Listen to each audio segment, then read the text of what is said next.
कहानी शुरू होती है बिहार के एक छोटे से गांव सोनपुर से, जहां एक लड़का रहता था विवेक। उसका सपना था आईएएस अफसर बनना, लेकिन परिस्थितियां उसके खिलाफ थीं। पिता दर्जी थे, माँ गांव के स्कूल में सहायिका। घर में खाने की भी तंगी थी, लेकिन विवेक के चेहरे पर हमेशा एक सुकून रहता था, जैसे वो जानता हो कि उसकी मंजिल बहुत दूर नहीं है। गांव के स्कूल में पढ़ते हुए उसे जल्दी ही समझ आ गया कि यहाँ से यूपीएससी की तैयारी नहीं हो सकती। उसे शहर जाना था, पटना, लेकिन पैसे नहीं थे।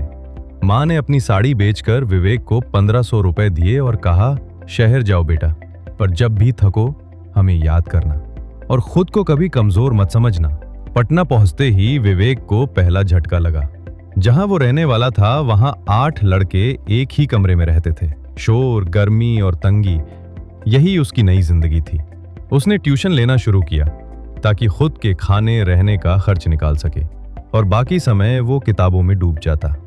वो रोज सुबह 5 बजे उठता, सरकारी लाइब्रेरी में सबसे पहले पहुंचता और रात 11 बजे तक पढ़ता। लेकिन जब साल भर बाद उसका पहला प्रयास असफल रहा तो वो टूट गया। लोग कहने लगे, देखा गांव से आने वाला क्या करेगा, ये एग्जाम तो बड़े बड़ों के लिए है। विवेक ने भी खुद से सवाल किया, क्या मैं गलत था? क्या मेरा सपना बहुत बड़ा है? लेकिन उसी रात उसने माँ की दी हुई पुरानी चिट्ठी पढ़ी, जिसमें लिखा था, अगर तू खुद पर भरोसा नहीं करेगा तो दुनिया क्यों करेगी। विवेक ने ठान लिया, हार नहीं मानेगा। उसने अपनी असफलता को अपनी रणनीति बनाने के लिए इस्तेमाल किया। उसने हर गलती का रिकॉर्ड बनाया, खुद के नोट्स तैयार किए और खुद को बेहतर करने की कसम खाई। दूसरे साल फिर परीक्षा दी और इस बार प्रीलिम्स तो निकल गया, लेकिन मेन में रह गया। अब ताने और भी तेज हो गए। मकान मालिक ने कहा, पढ़ाई के नाम पर बहाना है ये सब, नौकरी कर, रोटी कमा। कुछ दोस्तों ने भी दूरी बना ली, लेकिन विवेक जानता था कि ये सफर किसी और के लिए नहीं, खुद के लिए है। वो अब पहले से ज्यादा केंद्रित हो गया। दिन में 2 घंटे बच्चों को पढ़ाता, बाकी समय खुद की पढ़ाई करता। किताबें उधार लेता, पुराने पेपर्स हल करता, खुद से सवाल पूछता, अगर हार मान लूंगा तो क्या मैं अपने आप को माफ कर पाऊंगा? तीसरे साल वो फिर से यूपीएससी की परीक्षा में बैठा। जब परिणाम आया तो वो अपने कमरे में अकेला था। उसने वेबसाइट खोली, रोल नंबर डाला और कंप्यूटर स्क्रीन पर लिखा था, congratulations, you have been selected for Indian administrative services. उसकी आंखों से आंसू बह निकले। उसने फोन उठाया और माँ को सिर्फ इतना कहा, माँ, अब कोई सिलाई नहीं करेगा, अब आपका बेटा अफसर बन गया।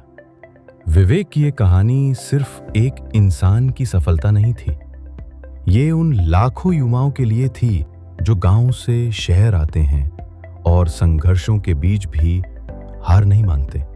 बाद में जब एक इंटरव्यू में पूछा गया, 3 साल लगे, 2 बार फेल हुए, घर की हालत खराब थी, फिर भी कैसे टिके रहे?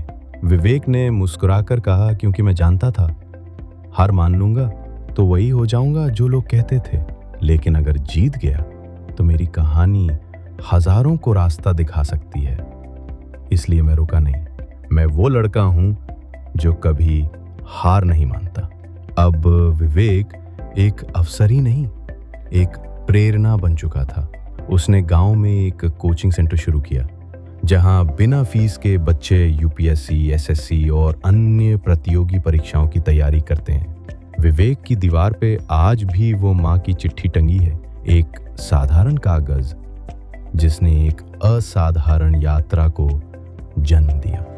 सपने शहर के हों या गांव के, उन्हें पूरा वही करता है जो ठान लेता है कि हार माननी ही नहीं है। कभी हार मत मानो, क्योंकि आपकी जिद ही आपकी जीत है।